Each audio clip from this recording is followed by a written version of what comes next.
살아계신 하나님께서 오늘 우리에게 주신 말씀은 누가복음 24장 33절에서 35절 말씀입니다. 우리 다 같이 일어나셔서 하나님 말씀 받도록 합니다. 함께 믿음으로 합독하시겠습니다. 곧 그때로 일어나 예루살렘에 돌아가 보니 열한 제자 및 그들과 함께한 자들이 모여 있어 말하기를 주께서 과연 살아나시고 시몬에게 보이셨다 하는지라. 두 사람도 길에서 된 일과 예수께서 떡을 떼심으로 자기들에게 알려지신 것을 말하더라. 아멘. 예, 자리에 앉으십시오.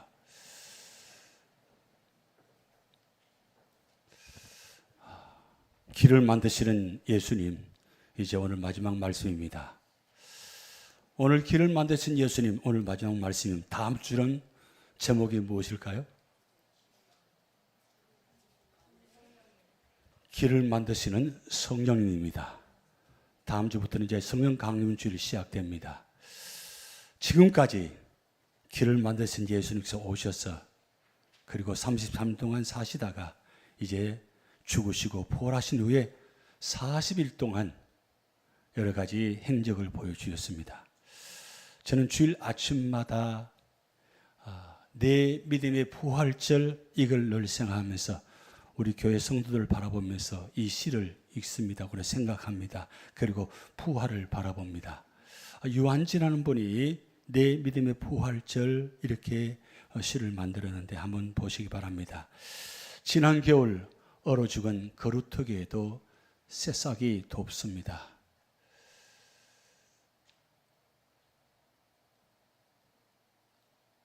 말라 죽은 가지끝 굳은 티눈에서도 분홍 꽃잎 눈부시게 피어납니다.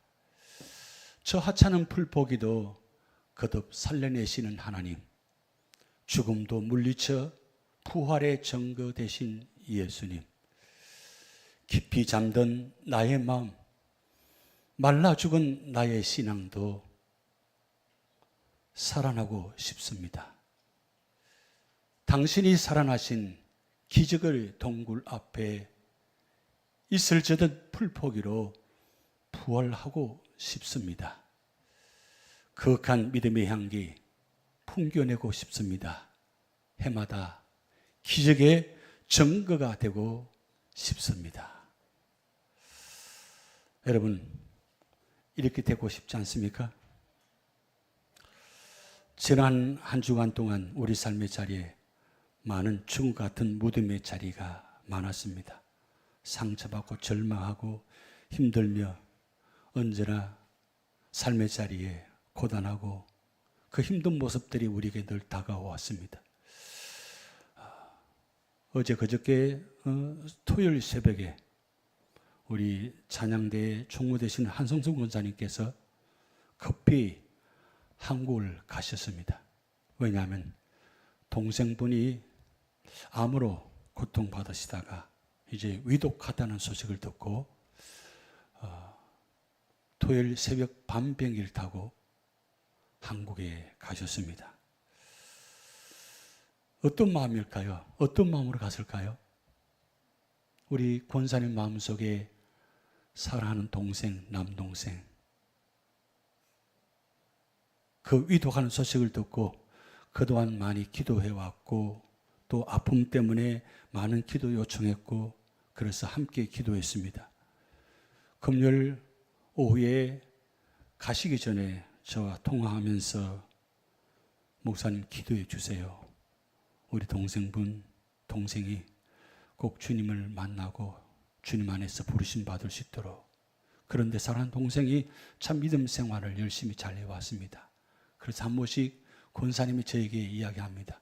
아니 이렇게 믿음은 좋은 동생이 왜 이렇게 고통받으면서 살다가 이렇게 가야 됩니까?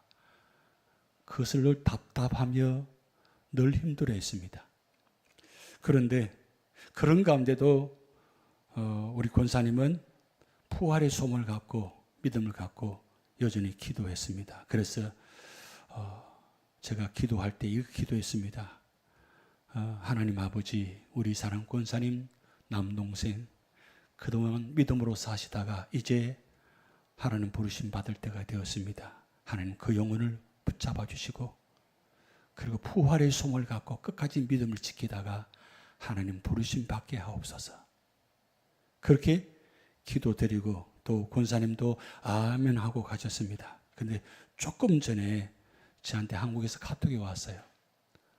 김풍호에 딱 도착했는데 동생이 하나님 부르심 받은 소식을 들었다는 거예요.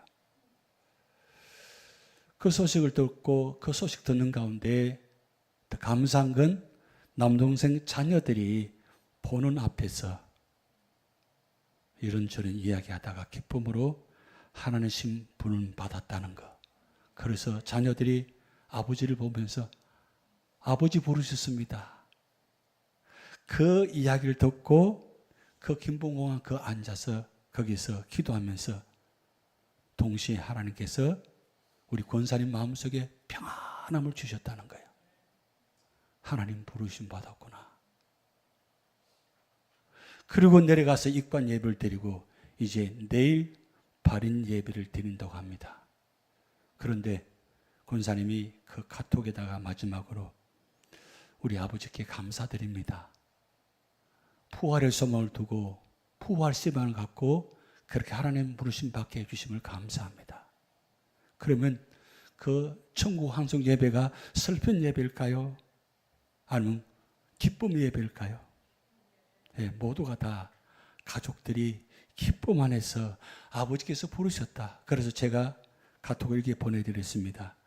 하나님께서 우리 동생분을 부르셨습니다. 지금 하나님 품에 안기셨습니다.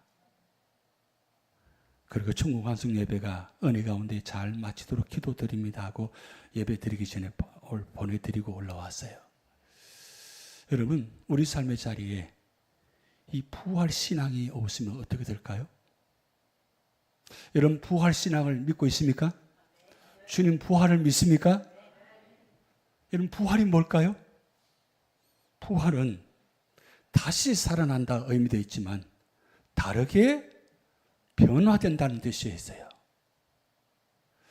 우리 믿음의 성도들은 날마다 부활신앙을 가져야 돼요. 그런데 문제는 부활신앙을 갖고 있는데 부활신앙의 삶을 살잖아요. 그러면 내가 부활신앙을 갖고 있으면 내 삶의 자리에 그동안 해오던 습관, 행동, 말하는 것 이거 다 바뀌어져야 돼요. 그게 부활신앙이에요. 부활은 이야기하는데 여전히 해오던 생각, 습관, 행동들을 하고 있으면 어떻게 될까요? 한동안 떨어졌다 갔다 와보니까 큰 사고를 쳤어요.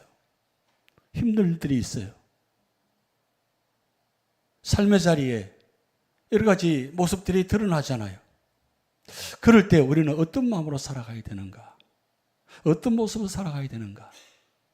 문제 앞에, 고통 앞에, 심지어는 죽음 앞에 우리는 어떤 모습으로 바라봐야 되는가? 그것이 안 되면 우리는 엠마오 제자처럼 다 포기하고 낙심하고 절망하고 그냥 고향 앞으로 갈 수밖에 없어요. 여러분, 지금까지 이렇게 살아오시면 다시 고향 앞으로 가요? 다시 절망의 자로 내려가야 돼요? 엠마오로 내려가야 돼요? 우리는 그럴 수 없어요. 그러면 안 돼요. 왜? 지나온 삶이 어떻게 살아왔는데요? 고통과 아픔과 죽음과 슬픔 여러 가지 많은 숱한 그 행적들을 살아왔는데 또다시 내려가요? 그럴 수는 없어요. 그래서 길을 만드시는 예수님, 여러분 우리는 길을 만드신 예수님과 함께 가셔야 돼요. 여러분, 예수님께서 우리 성경을 보면 40일 동안 포로의 행적들을 지도에 보여주고 있습니다. 그리고 그 지도의 마지막 그림은 예수님 성천교회, 감람산에서 성천하신 교회입니다. 스가랴 14장 4절에 왜 감람산에 저 성천교회를 세웠을까? 이유가 있어요. 예수님께서 스가랴 14장 4절에 감람산에 발을 내려놓고 라고 기록되어 있어요. 그래서 성교순례 가보면 꼭 반드시 저 성천교회를 갑니다. 그리고 성천교 안에 들어가면 예수님께서 발자국이 있어요. 발자국 차고 올라가셨는지는 모르지만 그 발자국이 있어요. 왼쪽 발자국에. 그런데 예수님의 행적 가운데 놀라운 사실은 마태복음 28장, 마가복음 16장, 누가복음 24장, 요한복음 21장, 이 장들은 무슨 장인가요? 신앙생활을 그렇게 오래 오셨는데 이게 마태, 마가, 누가복음의 마지막 장인 걸 우리 기억을 못해요. 항상 마지막 장은 뭐가 기록되어 있느냐? 죽음과 부활과 성천이 기록되어 있어요. 그런데 마태복음, 마가복음, 요한복음과는 다르게 누가복음 24장에는 놀랍게도 한 사건을 길게 기록해 놓았어요. 시선을 가면 저 엠마오에 가는 길을 저렇게 표지판을 걸어놓고 행적을 기록해 놓았습니다. 여러분 놀라운 것은 이스라엘 사람들은 예수를 믿지 않습니다. 그런데 예수님께서 하신 행적들을 다 복원하고 있어요. 왜 그럴까요?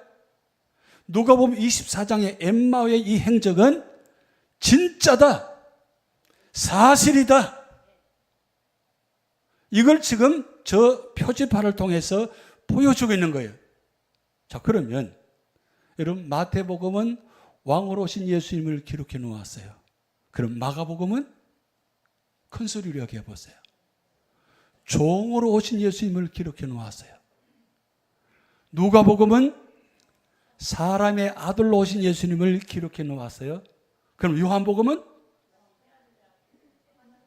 하나님의 아들로 오신 예수님을 기록해 놓았어요.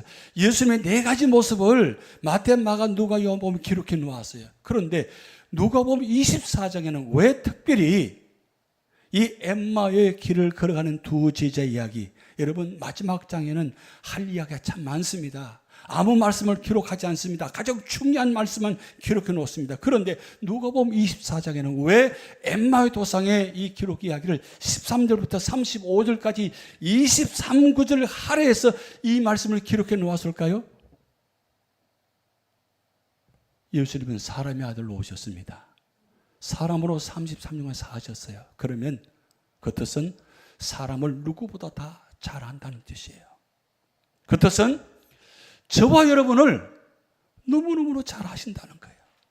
지금 상태가 어떤지, 어떤 마음으로 살아가는지, 어떤 모습으로 살아가는지, 어떤 행위로 살아가는지 다 알고 계신다는 거예요. 그 모습을 누가복음 24장의 13절부터 35절까지 엠마오 도상 두 제자의 이야기를 하시면서 저와 여러분이 이야기하고 있는 거예요. 혹시 여기 가운데 지금 엠마오 도상으로 내려가는 분이 계시지 않아요? 제가 보고는 보입니다. 엠마오 도상에 지금 내려가면서 불평하고 원망하고, 아니 어떻게 그럴 수 있어? 어떻게 그렇게 죽을 수 있어? 하나님, 아니 교회가 어떻게 그럴 수 있어? 아니 그렇게 믿는 사람이 어떻게 그렇게 험하게 살아져? 어떻게 죽을 수가 있어? 그런 이야기하면서 내려가고 절망하는 모습 있잖아요.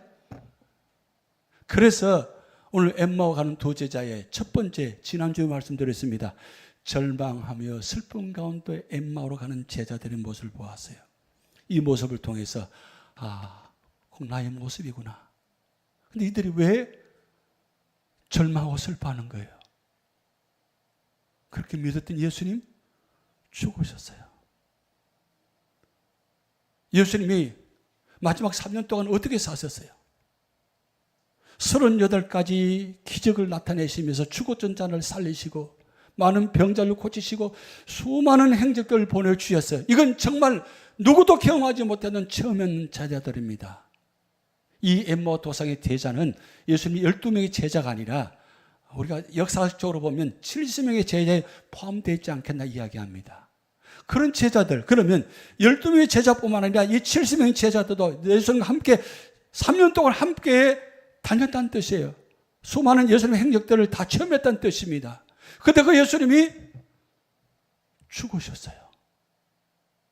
그것도 말이에요. 십자가에서 6시간 동안이나 달려 계시면서 피와 물을 다 쏟아지고 옆구리 창이 찔리시고 너무 비참하게 죽으셨어요. 여러분 그거 받아들일 수 있겠어요? 받아들일 수가 없어요.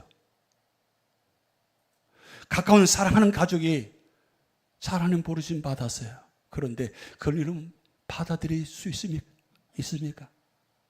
3년 전에 4년 전에 하나님 부르심 받았는데 여전히 아직도 마음에 갖고 있잖아요. 왜요? 내가 받아들이 너무 힘들어요. 지금 예수님의 2명의 제자는 너무나 힘든 상황이에요. 근데 이 엠마오 도상의 2 제자는 지금 예수님께서 부활하신 아침에 그리고 여인들로부터 예수님이 살아계시다는 것을 소식을 들었어요. 들었음을 불구하고 그들은 절망하고 슬픔 가운데 엠마오로 내려가고 있어요. 자, 여러분, 이들 왜 이렇게 되었을까요? 그렇게 된 것은 바로 오늘 본 말씀은 눈과 귀와 기억이 가려져서 알아보지 못하는 제자들이에요. 심지어는 예수님 지금 함께 계십니다. 함께 계세요. 그래서 여러분 스위스 화가 로버트 춘트라는 분이 엠마오로 가는 길이라는 그림을 저렇게 그려서 세상에 내놓았어요. 1887년에 만든 작품입니다. 그래서 엠마오면 저 그림이 많은 세상 사람들에게 회자돼요. 여러분 인터넷 들어가 보면 저 그림이 나올 거예요. 그 그림 보기 어떻습니까? 평화로운 숲속에서 2명의 제자와 중간에 예수님이 함께 이야기하면서 걸어가는 장면이에요. 그럼 저 장면이 슬픈 장면이에요? 행복한 장면이에요? 나도 예수님과 함께 걸어갔으면 좋겠다. 그런 마음이 있죠. 근데 만약에 저기 예수님의 그림이 빠지면, 예수님 빠지면 어떤 상황이 될까요? 너무나 비극적이고 슬픈 자리예요. 그런데 예수님이 그들과 지금 함께 계십니다. 함께 계신 불구하고 그들은 절망하고 있어요. 슬퍼하고 있어요. 그래서 주님께서 이들의 미련하고 더디 믿는 마음을 바라보시면서 이렇게 말씀합니다. 이르시되 미련하고 선지자들이 말한 모든 것을 마음에 더디 믿는 자들이여. 지금 엠마오 도상의 2명의 제자이만 이 말씀하십니까? 아니면 오늘 저와 여러분들 하신 말씀입니까? 오늘 수많은 말씀을 들었어요. 수많은 은혜를 받았어요. 그런데 오늘 우리 모습이 어때요? 마음에 어떻게 그렇게 더디 믿는지. 이만큼 됐으면, 이만큼 신앙의 자리 됐으면 좀 변화받고 좀 앞장서서 이렇게 걸어가야 되는데 언제나 뒤쳐져 있어요. 언제나 멀찍이 있어요. 언제나 멀리 있어요. 그래서 예배 드리실 때 항상 뒷자리에 앉지 마세요. 앞자리에 앉으세요. 뭐 그렇다고 뒷자리에 하나님 은혜가 없는 게 아니에요. 그런데 보면 항상 내 지정석은 뒷자리. 멀찍이. 그래서 예배 끝나면 빨리 나갑니다. 빨리 친교실에 들어가요. 뭐가 급한지.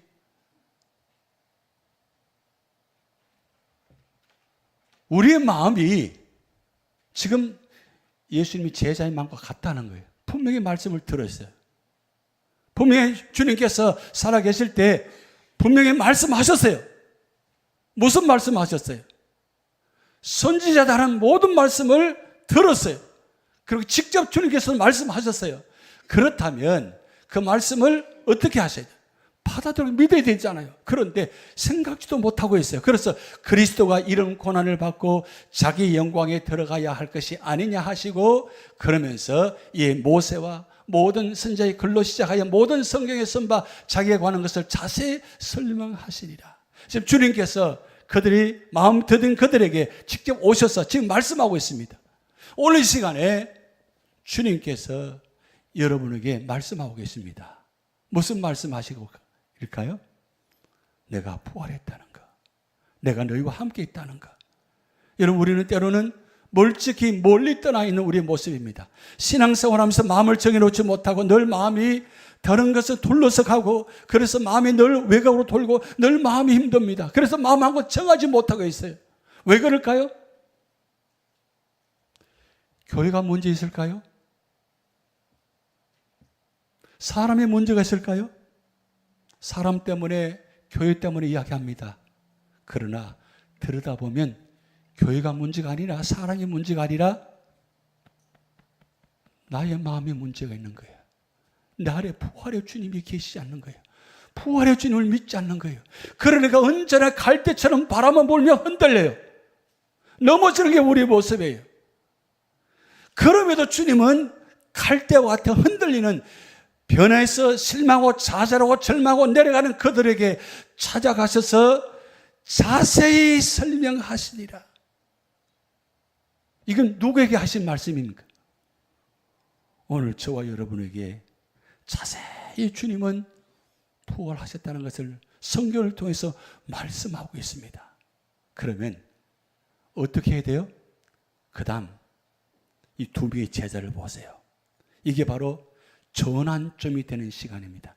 내 신앙생활에 변화되기를 원합니까? 내 행동도 다 끊고 싶습니까? 내가 잘못된 습관들, 행동들 끊어야 돼요.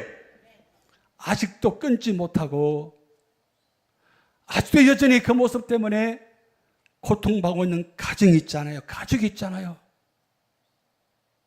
그럼 어떻게 돼요? 어떻게 끊을 수 있을까요? 내가 끊는다고 끊어집니까? 방법은 여기 있어요. 예수님 두 명의 제자가 그들이 가는 길 마음을 가까이 가며 예수는 더 가려 하는 것 같이 하시니, 그러면서 29절 같이 합독합니다. 그들이 강권하여 이르되 우리와 함께 유하사이다. 때가 저물어가고 날이 이미 기울었나이다 하니 이에 그들과 함께 유하러 들어가시니라. 아멘.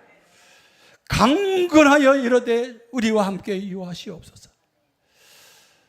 이번 주간에 새벽 기도회 때 우리 창세기 아브라함의 모습을 보았어요. 아브라함의 모습, 롯의 모습을 보았습니다. 아브라함 그들 앞에 예수님 하나님이 직접 나타나셔서 등장하셨어요. 그때 아브라함이 이 세 명의 천사 두 명과 하나님을 정성껏 모십니다. 정성껏 모시는데 떠나라 하니까 강권해서 우리 집에 유하사옵소서. 우리 집에 계시옵소서. 롯의 모습, 롯은 지금 두 명의 천사가 찾아갑니다. 지금 소돔 고모라를 멸망시키려고 합니다. 그때 롯이 어떻게 하느냐? 강건해서 우리 집에 이 밤에 유하시고 내일 아침에 일찍 떠나소서. 강건해서 하나님을, 주님을 초청합니다. 여기에 답이 있는 거예요. 우리 신앙생활에, 우리 삶의 자리에 변화가 되기를 원합니까? 뭔가 결정적인 계기를 만들기 원합니까? 결국은 내가 할 수 없어요. 주님이 오시면 돼요. 주님을 초청하시면 돼요. 주님 오시면 돼요.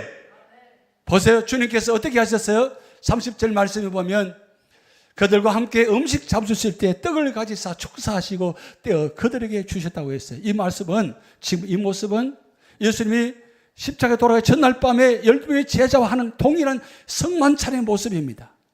그들에게 지금 강권해서 유하시게 하시고 함께하는 시간에 예수님이 떡을 떼시면서 만찬을 베푸십니다. 그때에 무슨 일이 일어났을까요?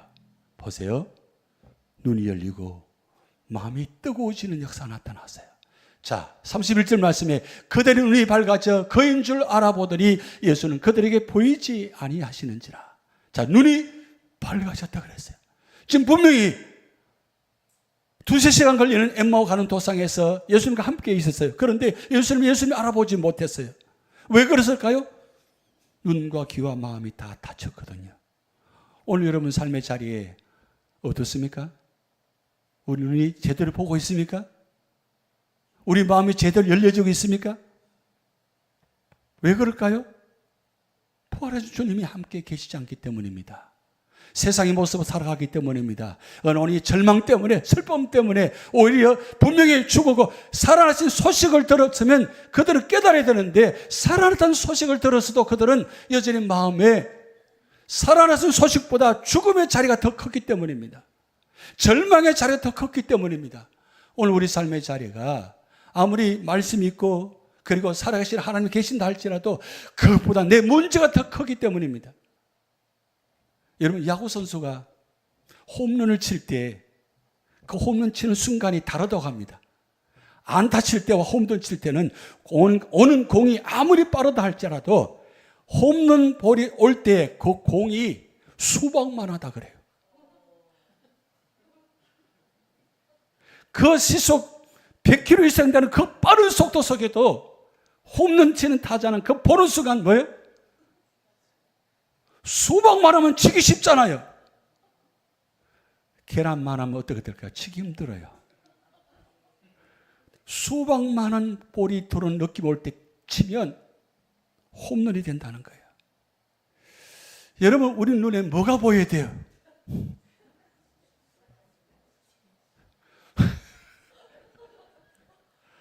그렇다고 수박을 주님처럼 생각하시면 안 됩니다. 주님은 내 안에 가득 찰 때, 주님은 내 안에 가득 찰 때에, 주님이 내 앞에 계실 때 눈이 밝아지는 역사가 나타나는 거예요. 어디 가서 눈이 밝아져요? 세상에 현란한 유혹과 힘든 일 있잖아요. 이번 주간에 제가 아는 분이 사랑하는 따님과 함께 한국을 갔어요. 한국 갔는데 그분이 카톡이 왔어요. 목사님 기도해 주세요. 딸이 지금 홍대 앞에 있는데 지금 밤 11시 나갔는데 3시 돼도 안 돌아요. 그런 마음이 어떨까요? 그래서 제가 임마누엘, 길게 쓸 필요도 없어요. 임마누엘 뭐예요? 주님이 그 따님과 함께 계십니다. 그래서 5시에 들어왔어요. 들어와서 할렐루야, 목사님 기도해 주셔서 감사합니다.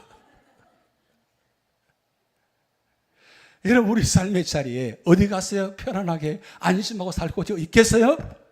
문 닫으면 끝나요. 아니, 문 닫을 거 없어. 스마트폰 안에 온 세상이 다 담겨 있어요. 뭘 막아요? 오늘 우리 삶의 자리는 뭘 보고 살아가세요? 어떤 생각으로 살아가세요? 여전히 그동안 과거에 좋지 못한 행동, 습관들 계속 반복해서 살아가고 있다면 뭐가 보여요? 하나님 보이지 않고 세상만 보이는 거예요. 돈만 보이는 거예요. 이런 돈 찾기 위해서 다시 해요. 그렇다고 다시 찾아지나요? 다시 찾아지지 않습니다. 그런데 주님 모시고 주님 함께 하시면 우리의 믿음의 눈이 밝아져서 세상에 보이지 않아요. 그러면 어떻게 돼요? 마음이 뜨거워진다는 거예요. 우리 속에 마음이 뜨겁지 않냐? 예, 식은 지 오래됐습니다. 예수님께서 요한계시록 통해서 뜨겁든지 차갑든지 하라 그랬어요. 이 둘 중에 하라는 뜻이 아니에요. 기왕이면 어떻게 해요? 제가 이번 성주순례 가서 그때 이야기했어요. 그 자리에서 라오디게아 교회 그 흔적 그 자리에서 뜨겁든지 차갑든지 이 뜻은 가슴은 뜨겁게 머리는 차갑게. 내가 거꾸로 하신 분이 있어요. 머리는 뜨거운데 가슴이 차가워요. 그럼 어떻게 돼요? 죽어요. 머리 뜨거우면 안 돼요. 머리는 차가워야 돼요. 가슴은 뜨거워야 돼요. 뜨겁게 사랑하는 게 누가 말했어요? 베드로가 주님 만나고 난 다음에 30년 후에 내가 이 사람도 나를 더 사랑하느냐? 그때 주님이 아가페 사랑을 말씀하시는데 끝내 베드로는 필로 뭘 패겠다는지 모르지만 필로 한다. 그 주님이 마지막에 어떻게 하셨어요? 필로. 그래, 그렇게는 나를 사랑하느냐? 그런데 30년 후에 베드로 전후서를 기록하면서 베드로가 그렇게 필로로 살아보니까 안 되거든요.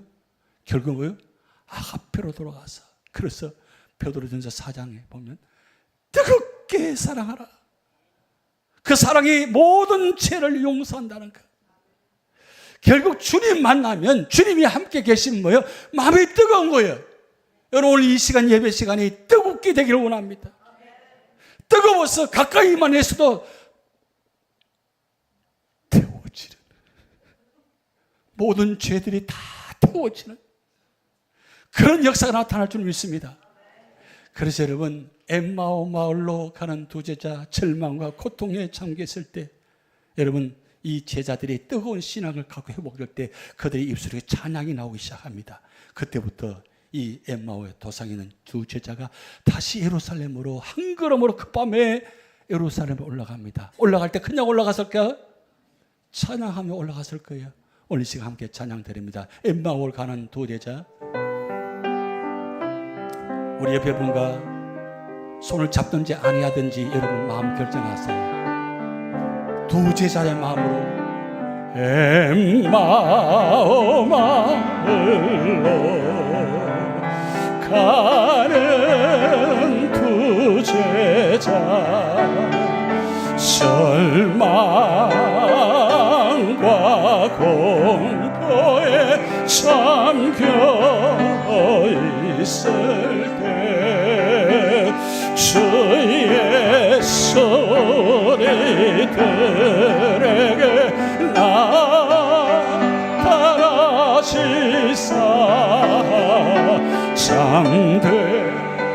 참되신 소망을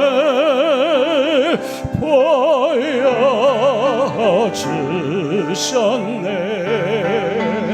이 세상 사는 길 엠마오의 길 끝없는 슬픔이 앞길을 막으나 그의 소리들에게 나타나시사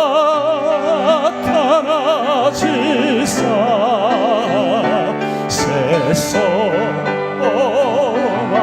주심을 믿사옵니다.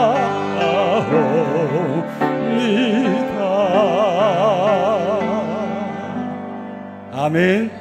우리가 소망 주십니다. 주님께서 함께 하시면 우리 마음이 뜨거워지고 소망을 주신다는 믿으시기 바랍니다. 찬양 가사가 참 놀라운 가사인데 여러분, 이렇게 우리에게 힘이 되잖아요. 그러면 이제는 어떻게 해요? 엠마오에 머물러서는 안 돼요. 예루살렘으로 돌아가셔야 돼요. 그래서 이렇게 말씀 기록됩니다. 곧 그때로 일어나 예루살렘에 돌아가 보니 11제자 및 그들과 함께 한 자들이 모여 있어 같이 합독합니다. 말하기를 주께서 과연 살아나시고 시몬에게 보이셨다 하는지라. 아멘. 살아나셨는데 과연 살아나셨다. 무슨 뜻일까요? 진짜 살아나셨다. 자, 고백해 볼까요? 주님 진짜 살아나셨습니다. 지금 누구 보고 하시는 거예요? 옆에 보고 하셔야 돼요. 여러분, 그런데 보세요. 간증하잖아요. 두 사람도 길에서 된 일과 예수께서 떡을 떼심으로 자기들에게 알려져 것을 말하더라.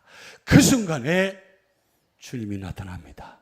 이 말을 할 때에 예수께 친히 그들 가운데 서서 이르시되 너에게 평강이 있을지어다. 아멘. 여러분, 돌아오시면 회복해 주십니다. 좌절되고 절망하고 낙심되는 2시간 전이었어요. 2시간 만에 다시 회복이 되었어요. 왜 회복이 되었을까요? 주님 만나기 때문입니다. 주님이 함께 계시기 때문입니다. 우리 찬양 제목 중에 길 위에 계시는 주님이라는 찬양이 있어요. 이 악보를 아무리 찾아도 찾을 수가 없어서 그냥 가사가 너무 언이 되어서 간단히 소개하려고 합니다. 이런 가사입니다. 내 마음속에 길을 세울 때 나의 생각은 바람 같고 나의 뜻은 안개 같아도 주님의 손은 멈추지 않으시네.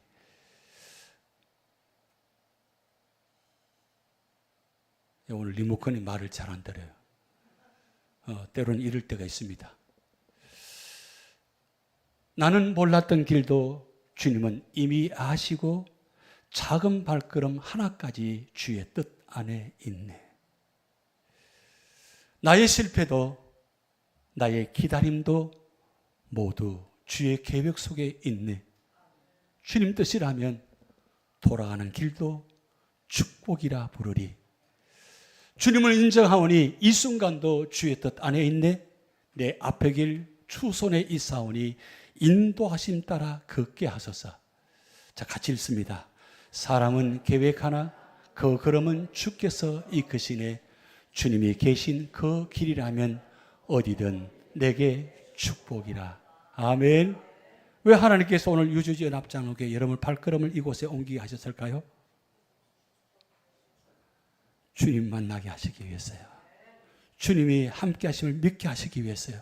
그럼 무엇보다 부활의 주님을 만나게 하시기 위해서 여러분을 부르셨어요. 우연일까요? 우리 만남은 우연히. 이건 여러분 가요가 아니고 복음성가예요. 만남, 노사연의 만남. 이 만남의 곡은 자세히 들여다보면 복음성가예요. 여러분 그 찬양하시죠? 그 찬양이라면 또 이상할까요? 그럼 복음성가예요. 윤복희 가수가 불렀던 여러분. 여러분 우리 만남 이 시간 유저연합장로교회 만남, 이 만남의 시간은 주님이 여러분을 초대하신 거예요. 주님께 여러분을 기다리셨어요. 엠마오 도상 내려가는 여러분들을 주님께서 오늘 만나서 이곳까지 오게 하셨어요. 누굴 통해서라도 이곳까지 오게 하신. 그래서 이 자리가 뭐예요? 너에게 평강이 있을지어다. 그 부활의 주님께서 말냐마 우리 신앙은 어떤 신앙이 되어야 돼요? 내 뜻대로 거기에 있는 것이 아니라 하나님 아버지의 뜻대로 되는 거기에 있습니다. 거기가 어딜까요? 바로 여기예요. 여기예요. 그 바로 여호와 삼마. 거기에 계신 하나님, 여기 계신 하나님. 오늘 유주연합장로교회 여기 계신 하나님, 여호와 삼마 하나님 여러분을 만나고 계세요. 그럼 왜 만나주셨을까요? 왜 말씀하시는가요? 바로 요한복음 11장 25절 26절 말씀 때문입니다. 합독합니다. 예수께서 이르시되 나는 부활이요 생명이니 나를 믿는 자는 죽어도 살겠고 무릇 살아서 나를 믿는 자는 영원히 죽지 아니하느니 이것을 내가 믿느냐? 아멘. 나는 믿습니다. 믿는 자가 될지어다. 믿는 자가 복이 있을지어다. 기도하시겠습니다. 하나님 아버지 감사합니다. 부활의 주님께서 낙심하고 절망하는 두 제자를 찾아가셔서 그들을 회복시켜 주시고 주님께서 다시 만나주시는 귀한 축복의 역사가 오늘 우리 교회에 있게 하심을 감사드립니다. 하나님 아버지 이 시간 주님께서 함께 하시고 우리 만나 주셔서오니 이제 부활신앙으로 우리 모든 삶의 자리에 끈을 다 끊게 하시고 오직 주님만 바라보며 주님만 의지하며 믿음으로 승리하는 부활의 성도들 되게 하여 주시옵소서.